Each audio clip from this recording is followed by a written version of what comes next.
Good morning to all of you.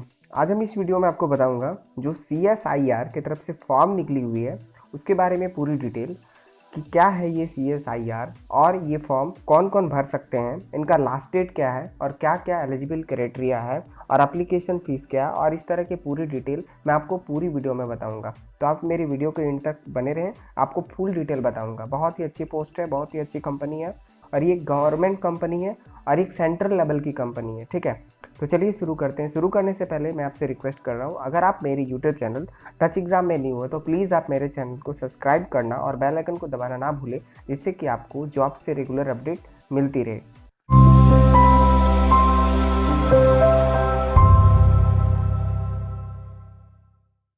तो चलिए शुरू करते हैं। फर्स्ट ऑफ ऑल मैं बता देना चाहता हूँ कि CSIR है क्या। देखिए, CSIR का जो फुल फॉर्म है वो central institute of mining and fuel research है। ठीक है, जितने भी माइंस इंडिया में चलते हैं उनमें जो रिसर्च लेवल का काम होता है वो इसी कंपनी को करना होता है। ठीक है, CSIR को। ठीक है, ये सब अलग अलग इंडिया में अलग अलग जगह पे ब्रांचेस है, जिसका एक ब्रांच धनबाद में है जो झारखंड में पड़ता है। ठीक है, तो बोल सकते हैं कि झारखंड की तरफ से ये वैकेंसी है, पर इनका जो फॉर्म है वो सेंट्रल लेवल पे है, तो पूरी इंडिया वाले भर सकते हैं। ठीक है, तो चलिए आगे बताते हैं। फर्स्ट ऑफ ऑल आपको बता देते हैं कि जो पद नाम है या डिस्टिनेशन है वो तकनीकी सहायक, जिन्हें हम टेक्नीशियन असिस्टेंट भी कहते हैं। इनमें नंबर ऑफ पोस्ट जो है, नंबर ऑफ पोस्ट पदों की संख्या वो 23 है, टोटल 23 पोस्ट के लिए है। बेसिक पे जो है वो 35,400, इसके प्लस में आपको DA और जितने भी पे एंड अलाउंसेज एंड हाउस ये सब है, सभी की चीज़ आपको मिलेगी। इसका बाद जो ये पे लेवल है वो 6 पे मैट्रिक्स के हिसाब से आपको पेमेंट मिलेगा। ठीक है, अपर एज लिमिट जो होगा वो होगा 28 साल। 28 साल के से ज़्यादा उम्र वाले नहीं भर सकते हैं। कम से कम 18 साल और ज़्यादा से ज़्यादा 28 ईयर होना चाहिए। ठीक है, चलिए आगे बताते हैं। अब देखिए यहाँ पे जो है पोस्ट कोड और एरिया या डिसिप्लिन बोल सकते हैं, कौन कौन से डिसिप्लिन से निकला हुआ है। ठीक है, फर्स्ट है, आपको बता दे रहा हूँ यहाँ पे, फर्स्ट जो है वो है जियोलॉजी। ठीक है, जियोलॉजी का एक ब्रांच है, जिससे अब बता दे रहा हूँ कि ये जो एरिया या डिसिप्लिन बोल सकते हैं जिससे आपको रिलेट करना है, आपको उसी फील्ड पे वर्क करना पड़ेगा। तो जियोलॉजी का एक डिसिप्लिन है या एरिया है जिनमें कि बेसिक या एसेंशियल क्वालिफिकेशन अगर बोला जाए तो वो है first class BSc with geology as one of the subject from a recognise university with 1 year experience in relevant discipline from a recognise institute या ऑर्गेनाइजेशन। आपको इसमें BSc चाहिए विथ जियोलॉजी। ठीक है, with geology with 1 year experience, with 1 year experience, ये 1 साल का कम से कम एक्सपीरियंस आपको चाहिए। ठीक है, इसमें जो डिज़ायरेबल क्वालिफिकेशन है वो देख लीजिए, सबके हिसाब से जो पोस्ट है उसी के हिसाब से डिज़ायरेबल क्वालिफिकेशन है। ये अगर डिज़ायरेबल क्वालिफिकेशन में भी आपका कोई डिज़ायरेबल क्वालिफिकेशन नहीं है तब भी आपका काम चल सकता है, बट मेनली आपको ये सब काम करने के लिए आना चाहिए या इसके बारे आपको नॉलेज होना चाहिए। ठीक है, तो देखिए जो भी यहाँ पे एरिया है, डिसिप्लिन है, आप जिसमें BSc किए हैं वो सब्जेक्ट रिलेटेड ही जो है डिज़ायरेबल क्वालिफिकेशन, उसके लिए आपको सोचनी नहीं है।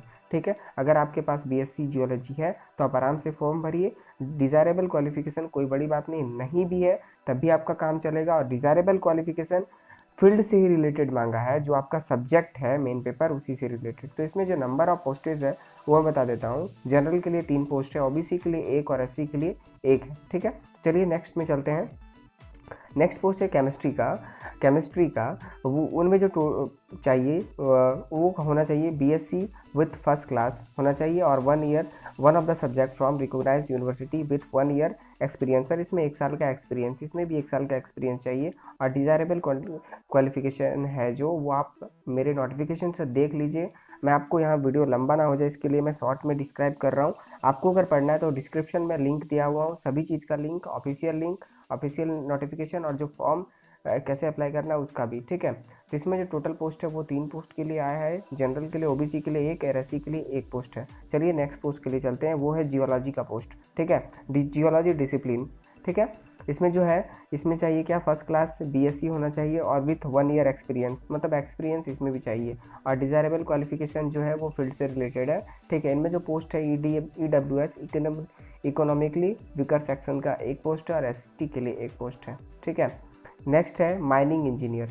ये जो पोस्ट है ये डिप्लोमा होल्डर वाले भर सकते हैं। चलिए आपको फुल पढ़ के बता देता हूँ कौन कौन इसके लिए एलिजिबल है। ठीक है, first class diploma in mining engineer from a recognised university institute at least 3 year full time duration. और देखिए 3 साल का डिप्लोमा जो कोर्स होता है वो 3 साल का मैनली होता है, 3 ईयर्स का मैनली होता है। तो ठीक है, ये 3 साल का कोर्स होना चाहिए रेगुलर मोड में, और या तो अगर आप लेटरल एंट्री लिए हुए हैं और at least 2 year full time duration course of lateral admission in diploma course. ठीक है, अगर आप लेटरल एंट्री लिए हैं 12th के बाद जितने भी होते हैं वो लेटरल एंट्री लेते हैं, तो अगर आप लेटरल एंट्री लिए हैं तो 2 साल का जो है वो फुल ड्यूरेशन कोर्स चाहिए। ठीक है, तो ये एलिजिबल जो माइनिंग इंजीनियरिंग होते हैं उन लोग के लिए ये ईजिली है, वो जानते हैं इसके बारे में, आप ये समझ सकते हैं। और भी जो है, और में क्या है, it equivalent with 2 year experience in relevant area from a recognised institute या ऑर्गेनाइजेशन। पर ये जो है एक्सपीरियंस है वो है, और में अगर ये नहीं भी है आपका तो काम चल सकता है। ठीक है, तो ये जो है आपका काम चलेगा। ठीक है, आपके उसके लिए दिक्कत नहीं। अगर आपका 3 ईयर माइनिंग है तो भर सकते हैं, 2 ईयर है लेटरल एंट्री से तो भी भर सकते हैं, या तो 2 ईयर का एक्सपीरियंस है रिलेवेंट एरिया में फ्रॉम ए रिकॉग्नाइज्ड इंस्टीट्यूट या ऑर्गेनाइजेशन से, तब भी आप इस फॉर्म को भर सकते हैं। टोटल और इसमें जो डिज़ायरेबल क्वालिफिकेशन है वो आप देख लीजिए, वो आपका होगा ही, क्योंकि ये जो है ये डायरेक्टली फील्ड से रिलेटेड है डिज़ायरेबल क्वालिफिकेशन, तो इसके लिए आप सोचिए ही नहीं, ये आपका तो होगा ही होगा। ठीक है, ये सब्जेक्ट आपका रहता है या तो आपका प्रैक्टिकल सेशन में ही रहता है, उसके लिए आपको सोचना नहीं। इनमें जो पोस्ट है वो है जनरल के लिए 4 पोस्ट, ओबीसी के लिए 2 पोस्ट और एससी के लिए 1 पोस्ट। ठीक है, डिज़ायरेबल क्वालिफिकेशन के लिए आप सोचिए नहीं, बार बार बोल रहे हैं डिज़ायरेबल क्वालिफिकेशन अगर आपका होगा तब भी ठीक है, नहीं होगा तब भी आप भर सकते हैं। आपका जो है बेसिक क्वालिफिकेशन वो आपका होना बहुत ज़रूरी है। ठीक है, नेक्स्ट है मैकेनिकल इंजीनियरिंग का पोस्ट, इसमें भी जो वो 3 ईयर का डिप्लोमा होना चाहिए मैकेनिकल इंजीनियरिंग, या तो 2 ईयर का डिप्लोमा और या तो 2 साल का एक्सपीरियंस होना चाहिए रिलेवेंट एरिया से from recognised institute and organisation. ठीक है, और जो डिज़ायरेबल क्वालिफिकेशन आप यहाँ से देख सकते हैं, इनका जो पोस्ट है वो EWS के लिए सिर्फ 1 पोस्ट के लिए आया हुआ है, इकोनॉमिकली वीकर सेक्शन के पोस्ट से। नेक्स्ट है केमिकल इंजीनियरिंग का पोस्ट है, इसमें भी चाहिए 3 साल का डिप्लोमा होना चाहिए, या तो फिर आपका 2 साल का लेटरल एंट्री डिप्लोमा होना चाहिए फुल ड्यूरेशन कोर्स, या तो 2 साल का एक्सपीरियंस हो रिलेवेंट फील्ड से, तो आप भर सकते हैं। ठीक है, इसका भी जो डिज़ायरेबल क्वालिफिकेशन आप वहाँ से देख सकते हैं। इनमें जो टोटल सीट है वो मैं बता दे रहा हूँ, जनरल के लिए 1 सीट है और ओबीसी के लिए 1 सीट है, टोटल नंबर ऑफ सीट इसमें 2 हो गया। नेक्स्ट पोस्ट है इलेक्ट्रिकल इंजीनियरिंग का पोस्ट है, उसके लिए क्या है बता दे रहा हूँ। इसके लिए भी जो है वो फर्स्ट क्लास डिप्लोमा होना चाहिए, उसके बाद 3 साल का कोर्स होना चाहिए रेगुलर मोड में, या तो 2 साल का कोर्स होना चाहिए लेटरल एंट्री के लिए, या तो 2 साल का एक्सपीरियंस होना चाहिए रिलेवेंट फील्ड से, तो आप इसके लिए एलिजिबल हैं। ठीक है, इनमें जो पोस्ट निकला है सिर्फ ओबीसी के लिए निकला हुआ है, तो ओबीसी कैंडिडेट इनको आराम से भर सकते हैं। ठीक है, देखिए ये फुल्ली गवर्नमेंट जॉब है। आप अगर सोच रहे होंगे कि ये गवर्नमेंट है कि नहीं, तो बता देना चाहता हूँ ये सेंट्रल लेवल की कंपनी है। जैसे माइनिंग जितने भी हैं CCL BCCL इस तरह की कंपनी होते हैं, कोल इंडिया लिमिटेड के सब्सिडरी हैं, उसी तरह का ये एक अच्छी कंपनी है, कोल इंडिया से रिलेटेड ही। ठीक है, तो आप इसको छोटा मत समझिए, बहुत ही अच्छा कंपनी है। और चलिए आप हम आगे डिटेल में बताते हैं कि क्या क्या है पूरा। देखिए एज रिलैक्सेशन का पहले हम बात करते हैं, तो एज रिलैक्सेशन जो है वो SC ST के लिए 5 साल का रिलैक्सेशन मिल जाएगा और OBC के लिए 3 साल के लिए। ठीक है, तो पूरी डिटेल जो है आपको पढ़ लीजिए, मैं वीडियो को लंबा ना करते हुए शॉर्ट में आपको बता रहा हूँ।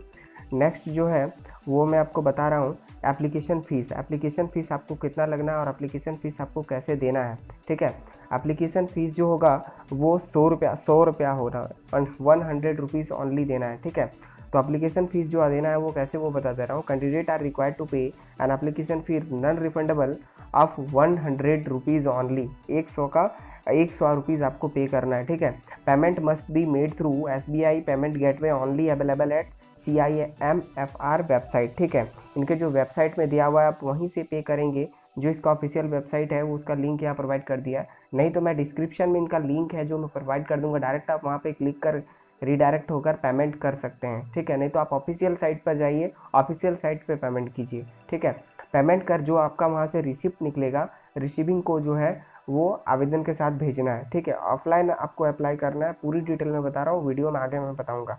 ठीक है, तो समझ गए पेमेंट कितना करना है, 100 रुपीज़ का पेमेंट करना है। ठीक है, और वो भी आपको कैसे पेमेंट करना है, तो SBI के पेमेंट गेटवे में, वो भी वही सिर्फ CIMFR CIMFR के वेबसाइट में, मतलब जो इनका ऑफिशियल वेबसाइट है वो www.cimfr.nic.in के वेबसाइट में, ठीक है। अब चलिए आगे बताता हूँ। जो कैंडिडेट को फीस नहीं देना है, वैसे candidate, the candidate belongs to SC ST PWD women's and CSIR permanent employees. ऐसे कैंडिडेट जो SC से बिलोंग करते हैं, ST से, या PWD या वोमेन है जो गर्ल्स कैंडिडेट, और CSIR परमानेंट एम्प्लॉय जो इनके अपने CSIR के परमानेंट एम्प्लॉय हैं, वो लोग को भी पेमेंट नहीं करना है, ठीक है। वो लोग फ्री अप्लाई कर सकते हैं, ठीक है। और इनका जो अलग मेथड, कोई अलग मेथड नहीं फी पेमेंट करने के लिए, ठीक है।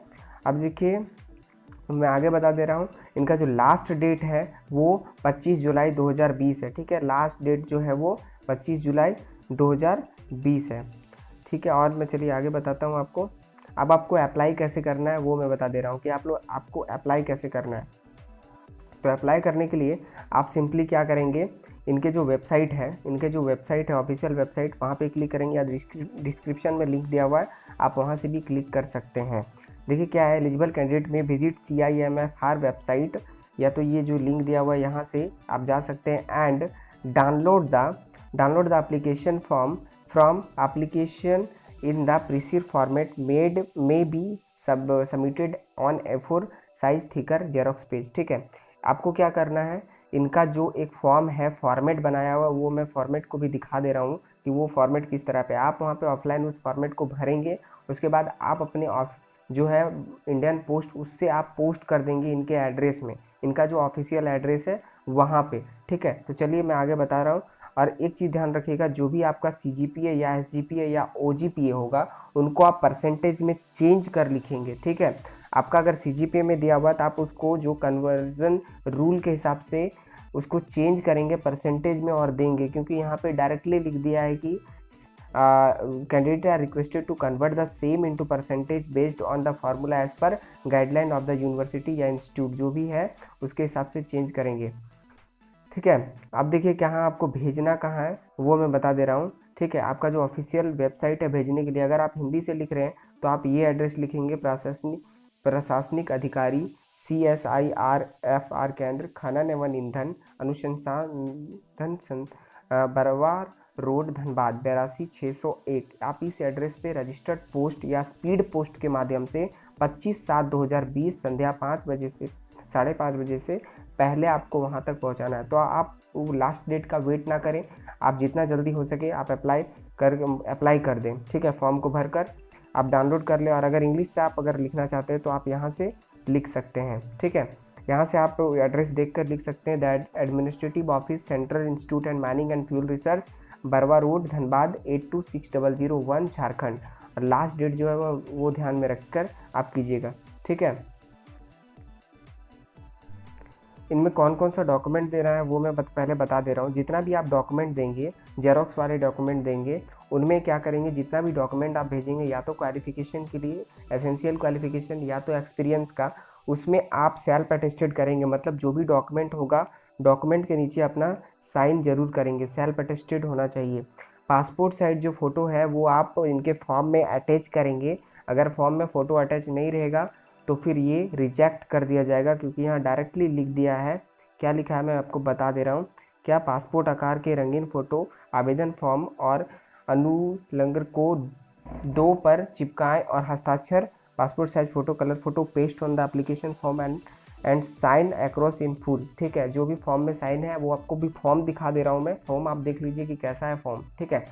और एक चीज़ और बहुत ही इंपॉर्टेंट बात क्या है कि ये देखिए, stamp to self addressed envelope affixed there with postal stamp of ₹22। आपको 2 स्टाम्प लगाना है 22 रुपये का, 2 स्व पता लिखित लिफाफे जिस पर ₹22 रुपये का मात्र डाक टिकट चिपका हो, ठीक है। उसमें जो डाक टिकट होगा 22 रुपये का चिपका होना चाहिए दोनों लिफाफा में। अब ये क्या होता है और कैसे इसको करते हैं, to self addressed envelope affix जो है वो कैसे करते हैं, उसका जो वीडियो आप कैसे करेंगे, उनका एक वीडियो है, मैं डिस्क्रिप्शन में उनका लिंक दे दे रहा हूँ, आप वहाँ से क्लिक कर देख लेंगे कि ये जो लिफाफा है आप इसको कैसे रेडी करेंगे, ठीक है। ये कैसे रेडी करेंगे वो आपको लिंक हम दे दे रहे हैं डिस्क्रिप्शन में, वहाँ वीडियो देखकर आप कर सकते हैं, ठीक है। जितना भी डॉक्यूमेंट है आप कलर्ड डॉक्यूमेंट, ओरिजिनल डॉक्यूमेंट नहीं भेजेंगे, पास जो है इसमें जेरोक्स भेजेंगे और सेल्फ अटेस्टेड करना चाहिए, मतलब आपका सिग्नेचर सारे डॉक्यूमेंट में होना चाहिए, ठीक है। तो चलिए इस तरह का होगा, नहीं तो अगर आप थोड़ा इसको पढ़ लीजिए अच्छे से आपको, क्योंकि वीडियो लंबा ना हो जाए इसके लिए मैं शॉर्ट बना रहा हूँ। अब चलिए आपको जो ऑफिशियल इनका जो फॉर्म है, फॉर्मेट जो है वो आपको दिखला दे रहा हूँ। देखिए ये इनका फॉर्मेट, ठीक है, ये इनका फॉर्मेट, आप इसको अच्छे से देखकर आराम से भरेंगे। आप इनका जेरोक्स निकाल लेंगे, कलर या ब्लैक एंड वाइट, ठीक है। अब देखिए यहाँ पे फ़ोटो लगाना है, जो कलर फोटोग्राफ लगाना है, पोस्टल जो कोड रहेगा, पोस्ट कोड, आप वहाँ से नोटिफिकेशन से देख लीजिए कौन सा आपका कोड है। और यहाँ पे जो है नेम लिखना है ब्लॉक लेटर में, बड़े अक्षरों में, फादर्स नेम और डेट ऑफ बर्थ, इसी तरह की जो पूरी डिटेल है। अब यहाँ पे थोड़ा ध्यान देने का चीज़ है, देखिए यहाँ पे लिखा हुआ है particular of web generated E receipt state bank collector, ठीक है। रिसीविंग नंबर जो आपका रहेगा वो, और किस दिन को भरे हैं वो, डेट आप भर लेंगे, ये है ऑफिस यूज़ के लिए, आप इसको नहीं भरेंगे। और इसी तरह और पूरा भरना है, आप वहाँ से देख कर भर सकते हैं, सिंपल सा फॉर्म है, आप इनको भर कर, और जो इनके एड्रेस है, एड्रेस आप वहाँ से देख लीजिए नोटिफिकेशन से, आप उनको एड्रेस अपने लिफाफा में आराम से लिख दीजिएगा। लिफाफा तो सबको ही भरने जानते होंगे आवेदन करने, वैसे ही आप भर देंगे। इनमें सारा लिखा हुआ है कि यहाँ 10th कितना है, कितना मार्क्स लाए हैं, सब्जेक्ट क्या है, ईयर ऑफ पासिंग क्या है, 12th ग्रेजुएशन जो भी है। उनके बाद अगर आपका अदर कुछ है तो वो भी भर सकते हैं, और एक्सपीरियंस का अगर है तो एक्सपीरियंस भी लगा दीजिएगा। तो पूरी डिटेल इस तरह है। आप जो फुल नेम और सिग्नेचर यहाँ का बात कर रहे हैं, जो फुल नेम है आप यहाँ पे फुल नेम अपना भरेंगे, उनके बाद जो आपका सिग्नेचर होगा यहाँ पे कीजिएगा, जो आपका ओरिजिनल सिग्नेचर होगा वो, ठीक है। और इसी तरह करके आप अप्लाई इनको करके भेज दीजिएगा। पूरी सिंपल सा है, कोई इसके लिए दिक्कत नहीं है। ये जो आपका है ये एडमिट कार्ड कम हॉल टिकट है, ठीक है। एक फ़ोटो आप जो है सबसे ऊपर चिपकाएंगे, और दूसरा जो फ़ोटो है आप यहाँ पे चिपकाएंगे। यहाँ पे आप दूसरा फ़ोटो जो है कलर फ़ोटो वो अटैच करेंगे। यहाँ भी अपना full name, father's name, category, date of birth और कॉरेस्पेंडेंट एड्रेस जो है वो आप पूरा तरह से डालेंगे, ठीक है। और इसी तरह का फॉर्म है, आप सिंपल सा फॉर्म है, आप भरिए इसको, बहुत ही अच्छा पोस्ट है। अगर ये वीडियो आपको पसंद आएगा तो प्लीज़ आप मेरे चैनल टच एग्ज़ाम को सब्सक्राइब करना ना भूलें, और बेल आइकन को दबाना ना भूलें, जिससे कि आपको रेगुलर वीडियोस मिलती रहेगी। तो चलिए इन करते हैं वीडियोस को। अगर किसी भी तरह का दिक्कत होता है तो आप हमें कमेंट बॉक्स में कमेंट कर बताएं कि मुझे ये दिक्कत है, मैं आपको पूरी सहायता करूँगा, ठीक है। तो thanks for watching, have a nice day.